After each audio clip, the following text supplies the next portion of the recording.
राहुल गांधी अपनी बात पर अडिग रहते हैं, लेकिन बीजेपी और हुकूमत के लोग भी और बीजेपी के लोग तो खास तौर से एक आईटी सेल है, तमाम लोग उनको टारगेट करते हैं, उनके पीछे पड़े रहते हैं। जिस आइडियोलॉजी पर राहुल गांधी चल रहे हैं या जिस हिम्मत के साथ वो बोल रहे हैं, क्या वो अडिग हैं? बिल्कुल वो अडिग हैं, आगे भी अडिग रहेंगे।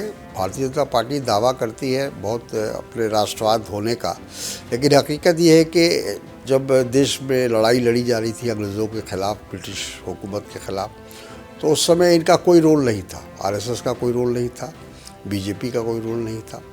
आहिस्ता आहिस्ता बातें सामने आएंगी और लोग जब इतिहास के पन्नों को उल्टेंगे तो उनको पता चलेगा कि हकीकत ये है कि कांग्रेस पार्टी अगर नहीं होती तो शायद ये मुल्क आज़ादी नहीं होता।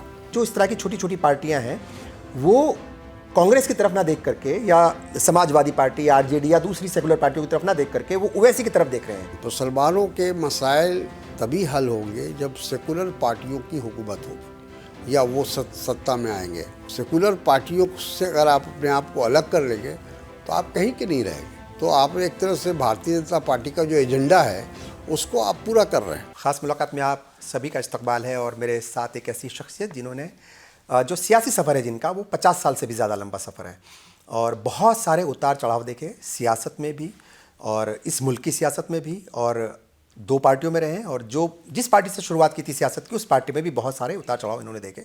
ज़िंदगी का एक लंबा सफ़र और लंबा बड़ा तजुर्बा। तारिक अनवर साहब इस वक्त हमारे साथ हैं। इस्तकबाल है आपका तारिक साहब, कैसे हैं आप? शुक्रिया बहुत बहुत, और आपके साथ बातचीत करने का मौका मिला, इसके लिए आपका बेहद शुक्रिया। एक लंबा सफ़र है सियासत का आपका और 72 से ही आपसे बात हो रही थी, तो 72 से आप लगातार एक्टिव पॉलिटिक्स में हैं और 80 में पहली बार जो है वो मेंबर पार्लियामेंट बने और बहुत सारे उतार चढ़ाव आपने देखे। मौजूदा जो हालात हैं इस वक्त सियासत के, तो वहीं से मैं शुरुआत करूंगा कि कैसा कुछ चल रहा है इस वक्त कांग्रेस में और सियासत में। तारिक अनवर साहब कितने फिट हैं इस वक्त? देखिए, पहले की सियासत में और आज की सियासत में फ़र्क तो है, इसको तो मेरा ख्याल है कि हर आदमी इसको कबूल करेगा। और जो एक सियासत का लेवल था वो काफ़ी हद तक नीचे आ गया है। पहले अपोजिशन और जो हुकूमत में हुआ करते थे उनके साथ ठीक है, उनकी मुखालफत होती थी या एक दूसरे के ऊपर सियासी हमले किए जाते थे, लेकिन अब चीज़ें बदल गई है। अब हम देख रहे हैं कि लोग ज़्यादा पर्सनलाइज हो गए, यानी अपनी बात को रखने के लिए तो लोग व्यक्तिगत, जिसको हिंदी में कहते हैं, व्यक्तिगत हमले भी किए जा रहे हैं और ये अच्छी बात नहीं है। एक मजबूत जमहूरियत के लिए कम से कम इतना ज़रूर होना चाहिए कि दोनों की अपनी अहमियत है, दोनों का रोल है। सही, हुकूमत में जो है उनका अपना रोल है, जो अपोजिशन में है उनका अपना रोल है, लेकिन देखा जा रहा है कि अपोजिशन को बिल्कुल ख़त्म करने की कोशिश हो रही है। आप देख रहे होंगे कि कई जगहों पर तो जो इलेक्टेड गवर्नमेंट थी उसको भी गिराने की कोशिश हुई, बदलने की कोशिश हुई। तो ये सिलसिला जो चल रहा है ये हमारी जमहूरियत के लिए अच्छा एग्ज़ाम्पल नहीं है, जिसे कहते हैं अच्छा संकेत नहीं है ये सियासत के लिए। बिल्कुल ठीक है। आपके पुराने साथी हैं डॉक्टर शकील अहमद साहब, उनसे जब बात हो रही थी तो कह रहे थे कि कांग्रेस में जो सीनियर लीडर्स हैं, जो बहुत मतलब तजुर्बेकार लीडर्स हैं, अब उनकी पहले जैसी वैल्यू नहीं रही। चूँकि तारिक साहब को खुद इतना लंबा सफ़र जो है उन्होंने सियासत का किया है, बीच में कुछ साल आप ज़रूर दूसरी पार्टी में गए थे, मगर उसी पार्टी को अलग अलग वक्त में आपने देखा है, उतार चढ़ाव देखे हैं। तो क्या ये सच है कि कांग्रेस में जो सीनियर लीडर्स हैं, तजुर्बेकार नेता हैं, उनकी पहले जैसी वैल्यू नहीं है? देखिए, ऐसा है, जो मेरी समझ में आता है कि जनरेशन चेंज है और जब भी जनरेशन चेंज होता है तो तब्दीलियाँ आती हैं, उसमें काम करने के तरीक़े बदल जाते हैं, सोच बदल जाती है, बहुत सारी चीज़ें बदल जाती हैं। तो जो इंदिरा गांधी के वक्त में जो पार्टी का जो निज़ाम था वो आज नहीं है, या राजीव जी के वक्त में नहीं रहा। फिर राजीव जी जब आए तो उनका निज़ाम चला या उनकी बातें चली, उनके अपने काम करने के तरीक़े चले। फिर उसके बाद सोनिया जी आ गई, सोनिया जी ने अपना तरीक़ा चलाया। तो कहने का मतलब ये कि जनरेशन जब चेंज होता है तो जाहिर है जो पुराने लोग हैं और एक्सपीरियंस लोग हैं उनको थोड़ा अनकम्फर्ट फील होता है। हाँ, वो कंफर्टेबल नहीं होते हैं। और जो लीडरशिप होती है उसको भी लगता है कि हमारे साथ लंबा सफ़र है और इस लंबे सफ़र में कौन कहाँ तक चलेगा उसको वो देखा जाता है। लेकिन उसका एक दूसरा रुख भी है कि एक्सपीरियंस, अनुभव का अपनी एक अहमियत है और उसको कभी इग्नोर नहीं करना चाहिए। मेरा अपना मानना है कि लीडरशिप को चाहिए कि पुराने लोगों की जो उनकी जो एक्सपीरियंस है उसको इस्तेमाल करें, संगठन को मजबूत करने में, ऑर्गेनाइजेशन को मजबूत करने में उसका इस्तेमाल हो। तो हमको लगता है कि उससे उनको भी फ़ायदा होगा और ऑर्गेनाइजेशन को भी फ़ायदा होगा। लेकिन कुछ लोग ये सब समझते हैं या समझाने की कोशिश होती है लोगों की कि नहीं, ये तो पुराने लोग हैं, पुराने ख़यालात के लोग हैं और अब ज़माना बदल चुका है, नया ज़माना आया है, तो हमको जो है नए लोगों को लेकर चलना चाहिए। लेकिन जो अभी तक का एक्सपीरियंस है हमने देखा कांग्रेस पार्टी में, वो ये है कि हमारा ऑर्गेनाइजेशन अभी भी ग्रास रूट पर मजबूत नहीं हो पा रहा है। उसकी वजह यही है, हमको लगता है कि जो लोग इंतज़ामात देख रहे हैं ऑर्गेनाइजेशन का, या तो उनको वो एक्सपीरियंस नहीं है और या कहीं न कहीं वो कमियां हैं जिसकी वजह से ग्रास रूट पर कांग्रेस पार्टी का जो एक संगठन होना चाहिए, एक मजबूत होना चाहिए। क्योंकि देखिए, कांग्रेस पार्टी एक तारीखी पार्टी है। बिल्कुल सही, इस देश की सबसे पुरानी सबसे बड़ी पार्टी भी रही है। और कांग्रेस का इतना, जिसको हम हिंदी में कहते हैं कि योगदान, बिल्कुल सही, जो कंट्रीब्यूशन है वो किसी पार्टी का नहीं है। आज़ादी के पहले, आज़ादी के बाद, हर मौके पर जब जब इस मुल्क को कुर्बानी देने की ज़रूरत हुई है तो हमारे लीडर, कांग्रेस के लीडरों ने कुर्बानियाँ दी हैं। और जैसा मैंने कहा कि आज़ादी आज जो हम देख रहे हैं, एक आज़ाद हिंदुस्तान, वो कांग्रेस की देन है। कांग्रेस, अगर उसकी लीडरशिप कांग्रेस के पास नहीं होती, कांग्रेस का मतलब ये कि गांधी जी थे, पंडित जी थे, मौलाना आज़ाद थे, सुभाष चंद्र बोस, ऐसे तमाम लोग, सरदार वल्लभ भाई पटेल थे। हाँ, कांग्रेस लीडरशिप की जो क्रीम थी, उन लोगों ने लीड किया और उन लोगों ने एक रास्ता दिखाया जिसमें पूरे हिंदुस्तान के लोगों को शामिल किया। तो उसी वजह से हमें आज़ादी मिली। और आज़ादी के बाद भी जो पंडित जवाहरलाल नेहरू पहले वज़ीर आज़म बने और उनके सामने जो सारे चैलेंजेस थे, उसका उन्होंने मुकाबला किया। और हमको अंग्रेज़ों ने क्या दिया था? एक गरीब हिंदुस्तान दिया था, एक मुफलिस हिंदुस्तान दिया था, दो टुकड़ों का हिंदुस्तान। हाँ, और जो बेरोज़गारी था, जहाँ जिसको कह सकते हैं गुर्बत में था, तो उसको उन्होंने खड़ा करने की एक बुनियाद कम से कम देने की कोशिश किया उन्होंने। और आज उसकी देन है कि आज हिंदुस्तान, जो हम दावा करते हैं कि सबसे तेज़ गति से आगे बढ़ने वाला हिंदुस्तान, तो बुनियाद मजबूत थी, उन्होंने रखी।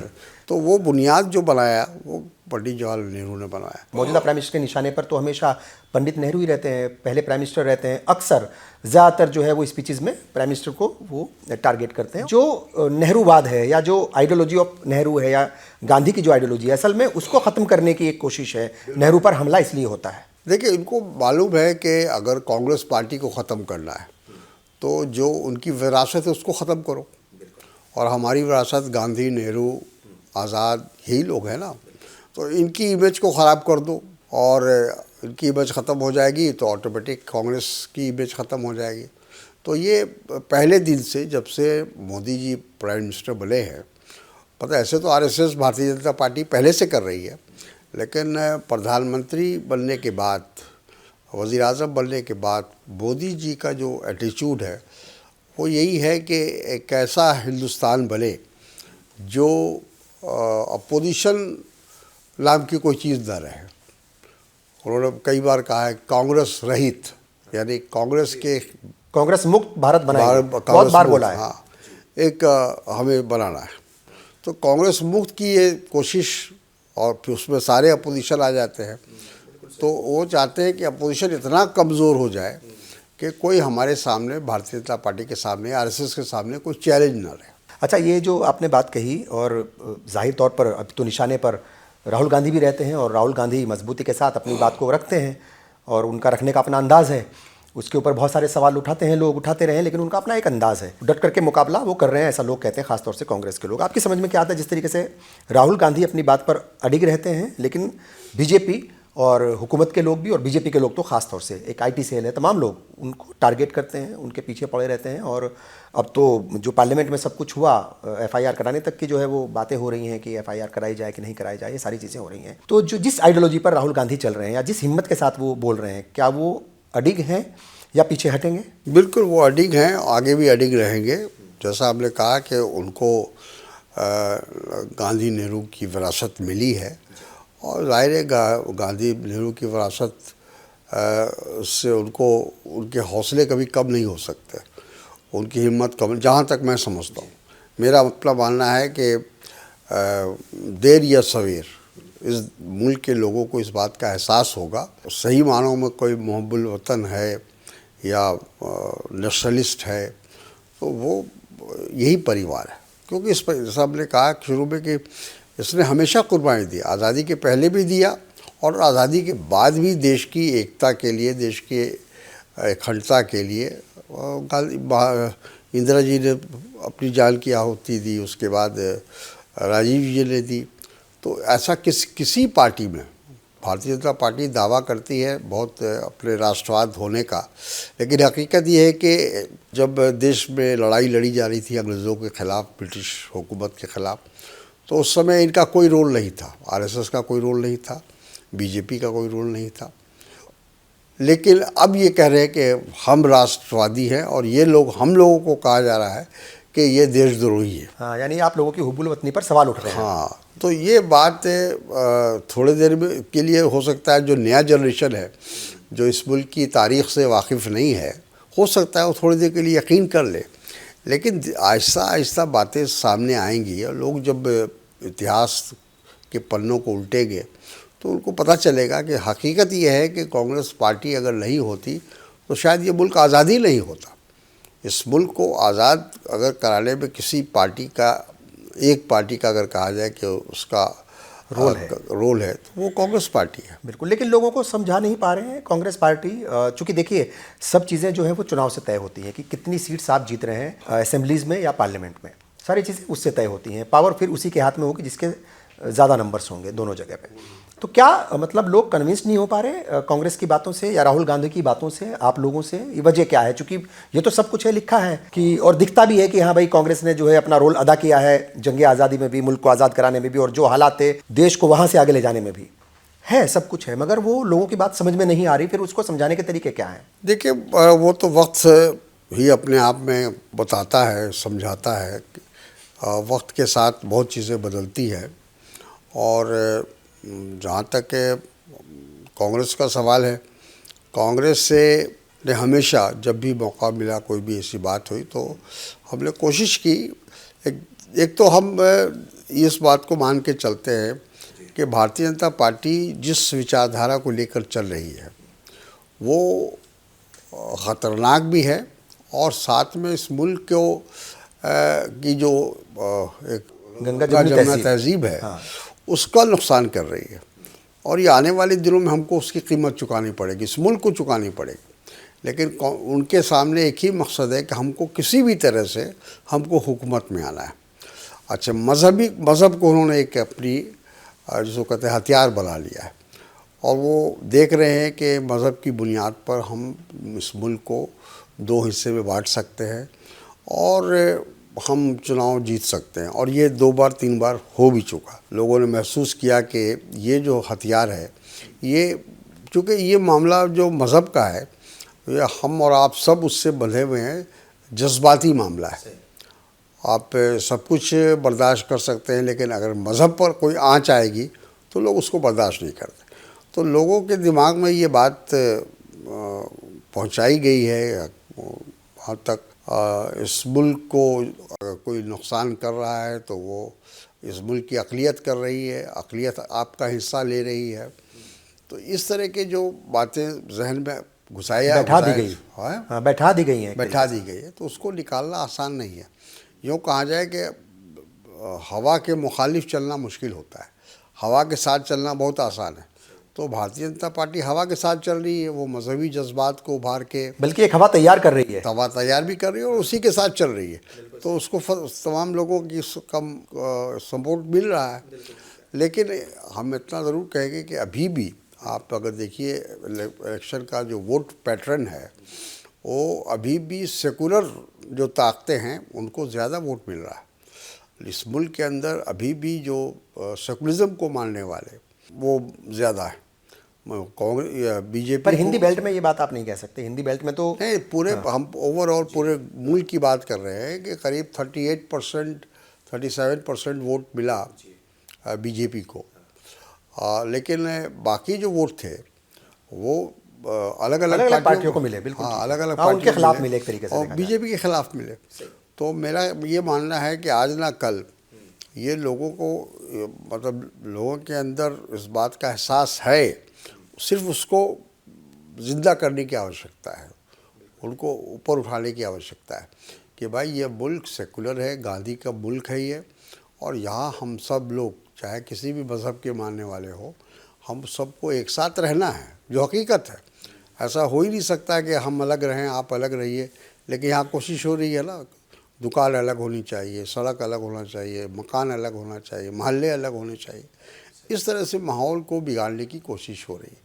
तो ये तो मैं समझता हूँ कि कांग्रेस पार्टी और जितनी भी सेकुलर पार्टियाँ हैं इस मुल्क की, ये उनकी ज़िम्मेदारी है कि इस तरह के जो माहौल बनाए जा रहे हैं, इस तरह की जो फिजा को तैयार किया जा रहा है, फ़ज़ा जो तैयार किया है, उसकी जमकर मुखालफत करें और सामने आए, खुलकर सामने आए। अच्छा, ये जो खुलकर सामने आने वाली बात है, अभी मोहम्मद अदीब साहब का मैं एक बयान सुन रहा था, किसी सभा में या किसी एक जलसे से वो खिताब करते हुए कह रहे थे, मेंबर पार्लियामेंट रहे हैं राज्यसभा, और आज भी मेरी मुलाकात हुई तो आज भी वो इसी बात को कह रहे थे कि जो रोल अदा करना चाहिए था सेकुलर पार्टियों को अभी मौजूदा वक्त में, वो रोल अदा नहीं कर पाए, नंबर एक। दूसरी बात, जो सेकुलर पार्टियों के अंदर जो मुस्लिम लीडर्स हैं, जो मुस्लिम लीडरशिप है, वो भी कमज़ोर पड़ी है और वो भी उस आवाज़ को उतनी मजबूती के साथ नहीं उठा पाए जितनी मजबूती के साथ उठाना चाहिए था। शायद वो एक पार्टी लाइन से बंधे रहते हैं, ये वजह है, या उनको बोलने का उतना मतलब इजाज़त नहीं है। क्या आप मानते हैं कि अगर ये खामोशी तोड़ी जाए, ये खामोशी टूटे, या जो डर है कि भाई अगर मुसलमानों के फेवर में कोई बात कहेंगे तो जो हिंदू वोट है वो खिसक जाएगा, ये भी कहीं ना कहीं एक खौफ दिखता है और गाहे बगाहे ये बातें सामने आती हैं, इसको आप कैसे देखते हैं कि ये जो कमज़ोर हुई है सेकुलर ताकतें, इसका फ़ायदा उधर मिल रहा है और ये खामोशी सेकुलर लीडर्स की ये कितनी ख़तरनाक है? एक ख़तरनाक है, बात सही है, लेकिन एक लफ्ज़ है मसलहत। कभी कभी मसलहत से भी काम लेना पड़ता है, और जिस तरह से बीजेपी की जो भाषा है या उनकी जो ज़बान है, उस ज़बान में हम उनको जवाब नहीं दे सकते, क्योंकि उसका उनको नुकसान नहीं होगा, फ़ायदा पहुंचेगा। वो चाहते हैं कि आप इस तरह की बातें करें। हमारा ये मानना है कि कांग्रेस से एक नेशनल पार्टी है और वो सबको लेके चलने में यकीन रखती है, और जब भी मौका, एक तरफ तो हमको ये बदनाम किया जाता है बीजेपी की तरफ से कि हम मुसलमानों का तुष्टीकरण करते हैं, तुष्टीकरण कर रहे हैं, पीस बिल्ड कर रहे हैं, हमने अपने दौर में यही काम किया है। और दूसरी तरफ है जो मुस्लिम कट्टरपंथी हैं और कॉम्युनलिस्ट है, वो ये कह रहे हैं कि नहीं आपने तो कुछ किया ही नहीं है। तो हम तो दोनों तरफ से गए, कांग्रेस जो है वो पिस करके रह जाती है। हाँ, तो कहने का मतलब ये है कि अभी चूँकि जब हालात साजगार नहीं हो तब आपको कुछ मसलहत से भी काम लेना होता है। तो इसका मतलब ये है कि असदुद्दीन ओवैसी मसलहत से काम नहीं लेते? बिल्कुल नहीं, वो तो बीजेपी का काम कर रहे हैं। ओवैसी साहब जाने में या अनजाने में वो बीजेपी की मदद कर रहे हैं, हर जगह अपने उम्मीदवार खड़े कर रहे हैं, हर जगह वो मुसलमानों को इकट्ठा करने की बात कर रहे हैं। उनकी पार्टी का नाम ही है इत्तेहादुल मुस्लिमीन। आप इत्तेहाद, मुसलमानों का इत्तेहाद करेंगे तो क्या हिंदू इत्तेहाद नहीं करेगा? क्या वो एक जगह नहीं हुआ? हिंदू महासभा और बाकी जो उनकी जमायतें हैं आरएसएस, क्या वो हिंदुओं के इकट्ठे कर रहे हैं? उन लोग खुलेआम कह रहे हैं कि बटोगे तो कटोगे। तो वो वैसी साहब के जैसे लोग, ये मेरा ख्याल है कि कौम की खिदमत नहीं कर रहे हैं, एक तरह से इनडायरेक्टली ये नुकसान पहुंचा रहे हैं। तो जो कौम वोट कर रही है, चाहे वो सीमांचल की बात मैं करूं, बिहार का जो इलाका है, या अभी महाराष्ट्र में जो इंतखाबात हुए हैं, तो जो लोग वोट कर रहे हैं वो क्या कहेंगे? क्या वो नासमझ हैं या फिर जज्बाती हैं? कुछ जज्बात में है हमारी कौम का, ख़ास तौर पर मुस्लिम जो कौम है, आप देखिए उसकी पूरी तारीख उठा के देख लीजिए तो वो जज्बाती है। और उसको कभी कभी जज्बात में गलत फैसले भी ले लिया जाता है, क्योंकि जब तक आप होश और हवास में फ़ैसला नहीं लेंगे तो गलत फैसला होगा। तो अभी ओवैसी साहब जो पूरे हिंदुस्तान में कह रहे हैं कि अपनी लीडरशिप बनाओ, अपनी जमायत बनाओ, तो भाई आप बनाइएगा तो दूसरे नहीं बनाएंगे क्या? अच्छा, दूसरी बात यह है कि बनाएंगे कैसे? तारिक अनवर साहब को हरा करके गुफरान साहब को जिताएंगे तो उसका क्या फ़ायदा होगा आपको? मतलब आप मुस्लिम कैंडिडेट के खिलाफ मुस्लिम कैंडिडेट डाल रहे हैं। आपका ये अब खुद जहाँ से वो ताल्लुक़ रखते हैं हैदराबाद से, तो वहाँ तो उनकी ताकत बढ़ नहीं रही है। वो वहीं के वहीं है जो उन्हीं सीटों पर लड़ते हैं यहाँ। आज से 20 साल पहले थी, वही ताकत आज भी उनकी है। लेकिन आप पूरे मुल्क में जाके ये फैला रहे हैं, कहीं 40 सीट खड़ा कर रहे हैं कि 50 सीट पे खड़ा कर दे रहे हैं। तो ये तो सीधे सीधे बीजेपी की आप मदद कर, बीजेपी यही चाहती है कि भाई आप मुसलमानों के वोट को कैसे बांटा जाए, कैसे अक़लियत के वोट को बांटा जाए, आप उस काम में उनकी मदद कर रहे हैं। बात तो ठीक कर रहे हैं, लेकिन सियासत है, ये सियासत तो अपने हिसाब से चलती है, और उसी सियासत का हिस्सा कभी आपके साथ भी रहे हैं, सपोर्ट किया है, यूपीए का हिस्सा रहे हैं बदरुद्दीन अजमल साहब। वो कह रहे हैं कि नहीं, यहाँ आएंगे ओवैसी तभी जो है वो बेड़ा पार होगा, सियासी बेड़ा पार, अदरवाइज़ तो हालात ख़राब रहेंगे। हुमायूं कबीर जो है वो वेस्ट बंगाल में कह रहे हैं कि ओवैसी साहब आएंगे वही जो हैं, और मैं यहाँ का ओवैसी। एक तो ये कि हर किसी को ओवैसी बनने की एक ललक चाहत बन गई है, इसको आप कैसे देखते हैं? दूसरा जो है, जो इस तरह की छोटी छोटी पार्टियाँ हैं वो कांग्रेस की तरफ ना देख करके, या समाजवादी पार्टी, आरजेडी या दूसरी सेकुलर पार्टियों की तरफ ना देख करके वो ओवैसी की तरफ देख रहे हैं, क्योंकि 5 सीटें जो है जीत गए हैं वो बिहार में। दूसरा, आप महाराष्ट्र की बात करें तो जो वहाँ पर 125 सीटें जो है अलग अलग जीती हैं, जो ज़मीनी इंतखाबात हुए उसमें, तो वहाँ से एक तक़वियत मिली। फिर अकबरुद्दीन ओवैसी जो है चैलेंज कर रहे हैं सीएम योगी को, मिस्टर योगी मैं आ रहा हूँ। उनके जो स्टेट प्रेसिडेंट हैं वो कह रहे हैं कि हम दो, हमारे 2 दर्जन। तो 2 बातें हो गई। एक तो ये कि जो बदरुद्दीन अजमल और हुमायूं कबीर जैसे लोग हैं या जो लीडर्स हैं, वो उनकी जो एक उम्मीद है वो अब ओवैसी हैं। इसको कैसे देखते हैं? दूसरी बात, जैसे मैंने जिक्र किया कि वो बात कि हम 2 और हमारे 12, इस तरह के बयान, शोला बयानी होती है। तो क्या ये मतलब जो है वही जज्बाती बातें करके और कौम के वोट को तकसीम भी करते हैं और अपनी तरफ मोड़ते हैं? बिल्कुल, ये तो एकदम साफ है कि आप जब मुस्लिम लीडरशिप या मुस्लिम कौम अगर वो अपने आप को ये समझती है कि हम अकेले जा सकते हैं और अकेले कुछ कर सकते हैं, तो ये तो बेवकूफ़ी है ना भाई। इस मुल्क में आपकी आबादी 16% 17% है। आप इस मुल्क में अगर आप आबादी की बुनियाद पर, वोटर्स की बुनियाद पर, तो आप कुछ नहीं कर सकते। ठीक है, कहीं 1 जीत जाएंगे, कहीं 2 जीत जाएंगे, कहीं 10 जीत जाएंगे, लेकिन इससे आपके मसाइल हल नहीं होंगे। मुसलमानों के मसाइल तभी हल होंगे जब सेकुलर पार्टियों की हुकूमत होगी या वो सत्ता में आएंगे। सेकुलर पार्टियों से अगर आप अपने आप को अलग कर लेंगे तो आप कहीं के नहीं रहेंगे। तो आप एक तरह से भारतीय जनता पार्टी का जो एजेंडा है उसको आप पूरा कर रहे हैं। तो ये जितने लोगों का आपने नाम लिया, ये वो लोग हैं जिनको सिर्फ अपनी शोहरत चाहिए या अपना फ़ायदा चाहिए, सियासी फ़ायदा चाहिए, हम एमएलए हो जाए, हम एमपी हो जाए, लेकिन कौम का क्या हो इसकी किसी को फिक्र नहीं है। कांग्रेस के लिए एक सरदर्द बन गए। हाँ। मुस्लिम कौम की जो बताया हमने कि उनका जो मुस्तकबिल है वो सेकुलर पार्टियों के बुनियाद पर ही मुनसर करता है। अगर सेकुलर पार्टियां इस मुल्क में कमज़ोर होंगी तो नुकसान सबसे ज़्यादा किसी का होगा तो इस मुल्क की अक़लियत का होगा। मतलब ये है कि AIMIM जो है वो सेकुलर पार्टी नहीं है। दूसरी बात, क्या ओवैसी जो है वो कांग्रेस के लिए बड़ी चुनौती है? तो कोई चुनौती नहीं है। देखिए, ये सब टेम्प्रोरी फेज़ है और मेरा ख्याल है कि आने वाले वक्त में लोग इस बात को एहसास करेंगे कि ओवैसी साहब मुल्क की खिदमत या कौम की खिदमत नहीं कर रहे हैं, वो अपनी खिदमत पे लगे हैं, या कुछ और इसके पीछे कोई वजह हो सकती है। हम ये दावा नहीं करते, लेकिन ये एक तरह से मुल्क का नुकसान, मुल्क का भी कर रहे हैं नुकसान, और साथ में ये मुस्लिम कौम का भी नुकसान कर रहे हैं। क्योंकि कांग्रेस प्रेसिडेंट जो हैं मल्लिकार्जुन खड़गे साहब, उनकी एक वीडियो वायरल हो रही है जिसमें वो इमरान मसूद से कह रहे हैं कि हैदराबाद की 3 चीज़ें जो हैं वो बहुत मशहूर हैं और उनसे बच करके रहना। एक तो हैदराबादी बिरयानी, एक शेरवानी और एक परेशानी। तो इशारा जो है वो ओवैसी की तरफ था और इशारा उत्तर प्रदेश की तरफ था कि वहाँ एंट्री ना हो, मतलब सियासी एंट्री ना हो, बड़ी एंट्री से वो एक तरीके से कह रहे हैं कि यानी चुनौती तो मानती है कांग्रेस। हमको होशियार तो रहना होगा। आपको जैसा मैंने कहा कि भाई ये दोनों कॉमनल फोर्सेस हैं, मतलब बीजेपी आरएसएस एक तरफ है, एक तरफ ओवैसी है या उनकी जैसे और लोग जो उनकी जमायत है।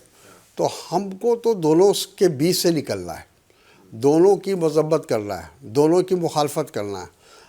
हो सकता है हमारे पर दोहरी मार हो, लेकिन जो हमारा विचारधारा है, जो हमारे बुज़ुर्गों का जो बताया हुआ रास्ता है, वो यही है कि भाई आप कॉमनल फोर्सेस के साथ बन जाइए। हम अगर ये कहें कि नहीं हिंदू कॉमनलिज्म नुकसानदेह है, आरएसएस और बीजेपी और हिंदू महासभा का हम मजम्मत करें और हम इन लोगों की मजम्मत ना करें, वो वैसी जैसे दोहरा रवैया होगा ये, तो ये तो दोहरी नीति हो जाएगी, बिल्कुल सही, दोहरा रवैया हो जाएगा। तो इसलिए हमको लगता है कि जितनी ताकत से हम आरएसएस और बीजेपी की मुखालफत करते हैं, उतनी ही ताकत से हम ओवैसी जैसे लोगों की भी मुखालफत करें। ये जो 50 साल से ज़्यादा सियासी तजुर्बा है, 50 साल से ज़्यादा का आपने, और संजय गांधी के साथ बहुत कुर्बत थी आपकी, और आपकी शादी में बहुत बढ़ चढ़ करके जो है उन्होंने मतलब एक तरीके से बहुत एक्टिवली पार्टिसिपेट किया, बहुत सारे लोगों को इकट्ठा करना, मतलब मेरा ख्याल के मुल्क के ज़्यादातर चीफ मिनिस्टर्स आपकी शादी में थे और बहुत सारे बड़े बड़े लोग थे। उसके बाद आपने कुछ देर पहले जिक्र किया था कि राजीव गांधी की भी कांग्रेस थी, उसको भी आपने देखा, फिर नरसिम्हा राव और बहुत सारा दौर गुजरा, और अब यहाँ सोनिया गांधी और राहुल गांधी हैं। आइडियोलॉजिकली कहाँ आप कांग्रेस को मतलब देखते हैं? क्या वहीं खड़ी है जहाँ वो 47 में थी, जहाँ वो 80 में थी, जहाँ पर वो 84 में थी और 2004 से 2014 तक थी, या कहीं डगमगाहट दिखती है, या कहीं जो है मतलब इधर उधर होती हुई कांग्रेस दिखती है आपको? नहीं, अगर देखा जाए तो कोई ऐसी डगमगाहट नहीं है। हमारी जो विचारधारा है, जो हमारे कांग्रेस का जो एक विरासत है, उसको हमेशा हम लेकर चले, उसको हमने बचाने की कोशिश। ठीक है, लीडरशिप जो बदलती है तो जैसा मैंने शुरू में कहा कि कुछ तब्दीलियाँ आती हैं, कुछ सोच में तब्दीली होती है, कुछ काम करने के तरीके में तब्दीली आती है, लेकिन जो हमारी मूल विचारधारा है वो अपनी जगह पर है। और हमारा आज भी मानना ये है, कांग्रेस का मानना ये है कि इस मुल्क को अगर किसी से सबसे ज़्यादा अगर कोई नुकसान है तो वो कॉमनल फोर्सेस से है, चाहे वो किसी भी कौम का हो। हम ये नहीं कर सकते खाली हिंदुओं की मजम्मत करें और अपनी कौम के अंदर जो लोग फ़िरका परस्त हैं उनकी हम तारीफ़ करें, उनका वाह करें। तो ये दोहरी राजनीति नहीं चल सकती, सियासत नहीं चल सकती। तो हमने जैसा कहा कि वक्त के साथ वो लोगों को एहसास होगा, आज हो कल हो, ये एहसास होगा कि साहब हमको हमारे लिए जितना नुकसानदेह हिंदू कॉमनलिज्म है, उससे ज़्यादा हमारे लिए मुस्लिम कॉमनलिज्म। अच्छा, संजय गांधी के बारे में अगर जानना चाहें हम, चूँकि बहुत सारे लोग कहते हैं उनको कि वो एंटी मुस्लिम माइंडसेट के साथ काम करते थे, ख़ासतौर से नसबंदी को लेकर के संजय गांधी। तो चूँकि बहुत कुर्बत आपकी रही है, मतलब एक अजीज़ दोस्त के तौर पर आप दोनों थे, क्या कुछ बताना चाहेंगे, पुरानी यादें? नहीं, मेरा ख्याल है कि सब उन पर इल्ज़ाम था। जैसे आज राहुल गांधी को लेकर आरएसएस का एक प्रोपेगेंडा चल रहा है, एक जो पूरी मिशनरी लगी हुई है, पूरा पैसा उस पर खर्च हो रहा है कि किसी तरह राहुल गांधी की इमेज को ख़राब करो। उसी तरह संजय गांधी के ख़िलाफ़ भी एक माहौल बनाया गया और पूरे मुल्क के अंदर एक ये बताया गया कि वो मतलब एक तरह से नाकाम थे या इस तरह से उनका कोई विचारधारा नहीं थी। ऐसी बात नहीं है। संजय गांधी बहुत प्रैक्टिकल आदमी थे। जो उनका 5 सूत्री कार्यक्रम था वो आज सारे हिंदुस्तान और सारी दुनिया उसको मान रही है। जो उन्होंने जो एजुकेशन को लेकर किया या हेल्थ को लेकर किया या जिस चीज़ों को लेकर, ठीक है, फैमिली प्लानिंग में देखिए गवर्नमेंट का वो एक नेशनल प्रोग्राम था और उसमें उन्होंने ये कोशिश की कि वो नेशनल प्रोग्राम हमारा कामयाब हो, चूँकि आबादी हमारी सब बहुत बड़ा प्रॉब्लम था। लेकिन जिस तरह से उसमें कुछ ज़बरदस्ती हुई, ज़्यादती हुई, वो उसके हक़ में नहीं थे। और बाद में जितना प्रोपेगेंडा हुआ फैमिली प्लानिंग का, उसकी मुखालफत हुई, वैसा हुआ भी नहीं। क्योंकि जब 77 में जनता पार्टी की सरकार बनी तो उन्होंने हर तरह का कमीशन, इंक्वायरी और बहुत तरह की चीज़ें की, लेकिन कुछ निकला नहीं, कोई सच्चाई उसमें आई नहीं। तो पता ये चला कि प्रोपेगेंडा ज़्यादा था और हकीकत कम था। तो संजय गांधी ठीक है, नौजवान थे, यंग थे, हो सकता है कि चूँकि उनको बहुत एक्सपीरियंस नहीं था, अनुभव नहीं था, लेकिन उनकी नीयत पर शक नहीं किया जा सकता। अच्छा ये बताइए साहब, 2024 के जब आम इंतखाबात के रिजल्ट्स आ रहे थे 4 जून को, तो उस दिन जो टीवी स्क्रीन थी, टीवी स्क्रीन पर जो नंबर्स दिख रहे थे बड़े अच्छे लग रहे थे, वो 200 प्लस थे दोनों, और ऐसा लग रहा था कि हवा इस मुल्क की बदल गई, फिजा बदल गई और सियासत भी बदलेगी। ठीक है, एक चूक हुई, शायद नीतीश कुमार होते तो शायद माहौल कुछ और होता। उसके बाद जितने भी असेंबली इलेक्शंस हुए, असेंबली इंतखाबात हुए अलग अलग सूबों में, चाहे हम हरियाणा की बात कर लें, महाराष्ट्र की बात कर लें और दिल्ली की बात कर लें, और बहुत सारे कई सूबे हैं, जम्मू कश्मीर और झारखंड को छोड़ करके, फिर बिहार के असेंबली इंतखाबात भी अभी हुए, सब जगह इंडिया ब्लॉक को या फिर कहा जाए कांग्रेस को जो है वो बहुत करारी हार का सामना करना पड़ा। वजह क्या, मतलब कहाँ फिर कैसे, मतलब इतनी अच्छी एक स्पीड पर चले थे तो कहाँ वो स्पीड कैसे ब्रेकर आ गए, क्या वजह रही आपको, क्या लगता है, आकलन क्या है आपका? नहीं, आपने एक अच्छी बात कही कि नीतीश कुमार का इंडिया ब्लॉक से जाना वो बहुत बड़ा नुकसान था हमारा। वो एक तरह से हमारी बहुत बड़ी गलती थी, क्योंकि अगर नीतीश कुमार आज हमारे ब्लॉक में होते या इंडिया गठबंधन के साथ होते तो हमारी हुकूमत बन चुकी थी। लेकिन हम लोगों से गलती हुई या कोई भी चूक हुई होगी जिसकी वजह से वो हमसे अलग हो गए, फिर दोबारा वो बीजेपी के साथ चले गए। और दूसरी बात जो हमको लगती है कि हमारा जो ऑर्गेनाइजेशन है वो उसमें कमी है, हमारा जो तालमेल सभी पार्टियों से जो होना चाहिए जिस तरह की, उसमें कमी है। और हम लोग का जो प्रोपेगेंडा मिशनरी जिसको कहा जाए, प्रचार जो तंत्र है वो भी बहुत कमज़ोर है बीजेपी के मुकाबले में, क्योंकि बीजेपी के पास एक आरएसएस एक ऐसा ऑर्गेनाइजेशन है जो छोटी से छोटी बात को भी बड़े तरीके से, बड़े पैमाने पर उसको फैलाने का काम करती है, वो प्रचार करने में कमी है। अच्छा एक बात और है बड़ी इंपॉर्टेंट, वो ये है कि आप सारी बातों को समझते भी हैं और मंच पर बोलते भी हैं। मेरा ख्याल के और कोई लीडर मुझे नज़र नहीं आता जो इतनी मजबूती के साथ और इतनी साफ गोई से अपनी पार्टी के अंदर कितनी भी बड़ी वो मीटिंग चल रही है, आप अपनी बात को रखते हैं। इसका नुकसान, चूँकि बहुत सारे नेताओं को नुकसान होता है इसका नुकसान तारिक अनवर साहब को दिखता है कहीं कुछ? देखिए, हम लोग अब राजनीति के उस मोड़ पर हैं कि नुकसान और फ़ायदा देखना मैं समझता हूँ कि मुनासिब नहीं है। जो हकीकत है, जो सच्चाई है वो बताना चाहिए। लीडरशिप को भी हम बताते हैं। अब लोग को जब अक्सर बुलाया जाता है, वर्किंग कमेटी होती है और चीज़ और मौका आता है, तो उसमें भी लीडरशिप को भी हम बताते हैं कि यहाँ यहाँ हमसे चूक हुई है, यहाँ गलतियाँ हुई है, इसको दुरुस्त करने की आवश्यकता है, इसको ज़रूरत है। लेकिन हमने जैसा कहा ना कि जनरेशन चेंज होता है तो टीम भी बदल जाती है, वो जो लोग, जो काम करने वाले लोग हैं वो बदल जाते हैं। तो हो सकता है कि उसकी वजह से हमें थोड़ा नुकसान हुआ होगा। लेकिन आने वाले समय में चूँकि कांग्रेस की जो विचारधारा वो इतनी मजबूत है और वो एक तरह से कहा जाए कि यहाँ के डीएनए में है भारत के, जैसा हमने कहा ना कि सब कुछ के बावजूद भी आज मेजॉरिटी जो है वो आरएसएस बीजेपी को उन्होंने स्वीकार नहीं किया है, एक्सेप्ट नहीं किया है। लेकिन वो कोशिश कर रहे हैं कि हम वहाँ तक पहुँच जाए और एक तरह से हावी हो जाए। हर प्रोपेगेंडा, हर मिशनरी, मीडिया को उन्होंने एक तरह से अपनी तरफ कर लिया है। आज ताज्जुब की बात यह है ना कि लोकतंत्र में, जमहूरियत में मीडिया का बड़ा रोल होता है और फोर्थ पिलर कहा जाता है। हाँ, कहा जाता है फोर्थ पिलर।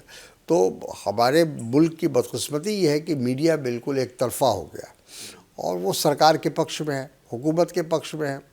तो जाहिर है कि हमारी जो अच्छी बातें भी हैं वो मीडिया में नहीं आ रही, लोगों तक नहीं पहुंच रही। बिल्कुल ठीक है, और ये बड़ा मतलब मसला है और मुझे लगता है कि कहीं ना कहीं इस पर कांग्रेस को, जैसे आपने कहा कि कुछ ऐसे शोबे हैं, कुछ ऐसे मैदान आते हैं जहाँ पर कांग्रेस कमज़ोर है, वहाँ पर उसको मजबूत तो करना पड़ेगा और उसके लिए मेरा ख्याल की जिम्मेदारी तमाम लोगों की है। ये जो मुल्क के अंदर माहौल है मुसलमानों के ख़िलाफ़, कुछ उम्मीद लगती है आपको कि ये बेहतर होगा और इसके रास्ते क्या हो सकते हैं? चूँकि माहौल पे तो है, वो तो हम रोना रो चुके हैं कि भाई ये माहौल है, हर रोज़ देखते हैं टेलीविज़न पर, मोबाइल पर और मतलब जो है अखबारों के ज़रिए, यहाँ पीट दिया, वहाँ मार दिया, ये दरगाह तोड़ दी, वो मस्जिद पर हमला हो गया, बुज़ुर्ग को पकड़ लिया, ये सब कर दिया, ये सब चल रहा है। तरीके क्या हो सकते हैं, रास्ते देखिए, क्या हो सकते हैं? हम मायूस नहीं हैं और हमारा मानना है कि 1947 में जब हिंदुस्तान पाकिस्तान बटा था तो उस वक्त माहौल इससे भी ख़राब थे, बुरे थे। लाखों लोगों की जानें गई थी उसमें, कॉम्युनल क्लैशेस में। लेकिन उसके बाद हालात बदले। कांग्रेस पार्टी की हुकूमत रही इतने दिनों तक, तो कांग्रेस पार्टी ने पूरी कोशिश की कि जो हिंदू मुस्लिम डिवाइड था उसको कम से कम किया जाए, और उसमें हम लोग काफ़ी हद तक कामयाब हुए। ऐसा नहीं कि नहीं हुआ, काफ़ी हद तक कामयाब हुए। लेकिन हिंदुस्तान, वो जो माहौल था 1947 में, मैं समझता हूँ कि उससे ख़राब माहौल आज नहीं है। और जो हम उसकी तारीख़ पढ़ते हैं, 1947 की हिस्ट्री पढ़ते हैं, तो हमें रोंगटे खड़े हो जाते हैं। तो उसी तरह से आज के हालात उतने बुरे नहीं हैं। अगर हम सब तमाम सेकुलर पार्टियाँ एकजुट होकर ये कोशिश करें ये कि आने वाले वक्त में हालात बदलें, मुल्क की तस्वीर बदले और सियासत बदले, तो वो काम किया जा सकता है। जी, कोट द्वार में अभी एक बुजुर्ग के दुकान पर गए कुछ लोग, बाबा नाम क्यों लिखा हुआ है। फिर एक दीपक नाम का एक शख्स आया, एक नौजवान आया बचाने के लिए। जब भी इस तरह की घटनाएं होती हैं, चाहे लिंचिंग हो या मस्जिद पर हमला हो या दरगाह मदरसा, कहीं भी जब हमले होते हैं, सेकुलर जो पार्टियां हैं, जो उनके लीडर्स हैं या जो कार्यकर्ता हैं, वो दिखते नहीं हैं। आपको लगता है कि ये भी उनको आगे आना काम, चाहिए। हाँ, इस पर काम करने की ज़रूरत है? मेरा ख्याल है कि उनको आगे आना चाहिए। और जिस तरह जो दीपक ने जो काम किया वो हम सब के लिए एक मशल राह है। और एक अकेला आदमी, और उसने पूरे मॉब को मजबूर कर दिया वापस जाने के लिए और रोक दिया। तो ये अगर इस तरह से कई दीपक, हर जगह दीपक की ज़रूरत है, ऐसे ज़रूरत है। और आपने ठीक कहा कि सेकुलर पार्टियों को ऐसे मौके पर आगे आना चाहिए और खुलकर ऐसे लोगों की मुखालफत करनी चाहिए। बिल्कुल। बजट सेशन जो है वो चल रहा था और अभी पहला पार्ट एक तरीके से जो है वो कुछ ब्रेक आया है। क्या कहेंगे, ये जो हंगामा हुआ पार्लियामेंट के अंदर और विपक्ष के ऊपर ये इल्ज़ाम लगाया जाता है कि पार्लियामेंट चलने नहीं दे रहे हैं, और ये जो हंगामा, इसको कैसे देखते हैं? मतलब ओवरऑल, चूंकि पार्लियामेंट चलेगा तो काम होगा मेरा ख्याल के, तभी कुछ बनेगी पॉलिसीज। पार्लियामेंट जो चलता है वो दोनों की सहमति चाहिए, हुकूमत की भी और अपोजिशन की भी, सहयोग एक तरीके से एक दूसरे को। और हुकूमत की ज़्यादा जिम्मेदारी है, इसलिए कि उनको हुकूमत भी चलाना है, पार्लियामेंट भी चलाना है, तो बिल्स भी पास करने हैं। तो उनकी जिम्मेदारी ज़्यादा है कि वो अपोजिशन को विश्वास मिले, भरोसे मिले। लेकिन यहाँ उल्टा हो रहा है, यहाँ जो है अपोजिशन को बोलने नहीं दिया जा रहा है। आपने देखा कि प्रेसिडेंट एड्रेस पर जब राहुल गांधी बोलने खड़े हुए तो उनको बोलने नहीं दिया गया। और बाद में भी जितनी भी जो डिबेट होता है उसमें कोशिश यही होती है सरकार की तरफ से कि अपोजिशन को कम से कम मौका दिया जाए, जो इस मुल्क की जमहूरियत के लिए अच्छी बात नहीं है।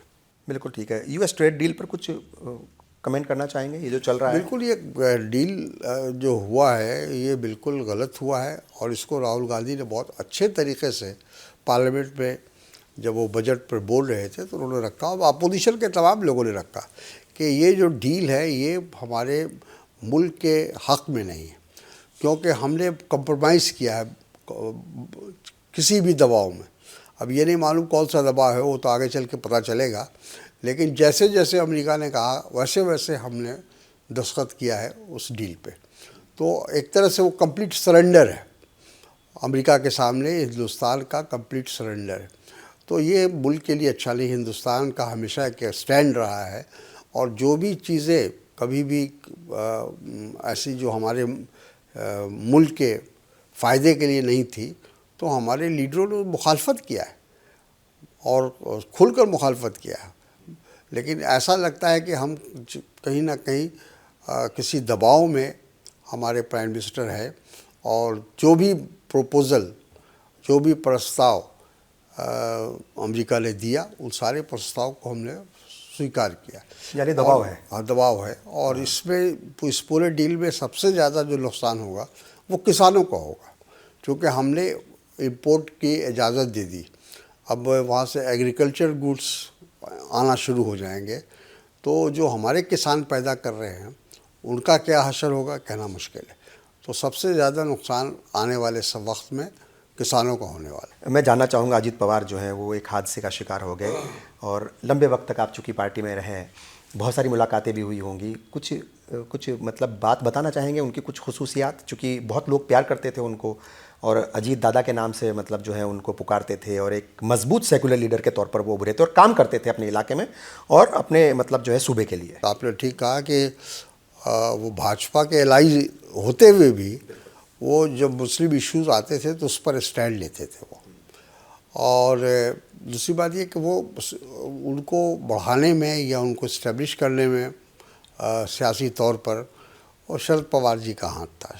शरद पवार जी भी एक सेकुलर लीडर रहे हैं और हमेशा उन्होंने कॉम्युनल फोर्सेस की मुखालफत की है।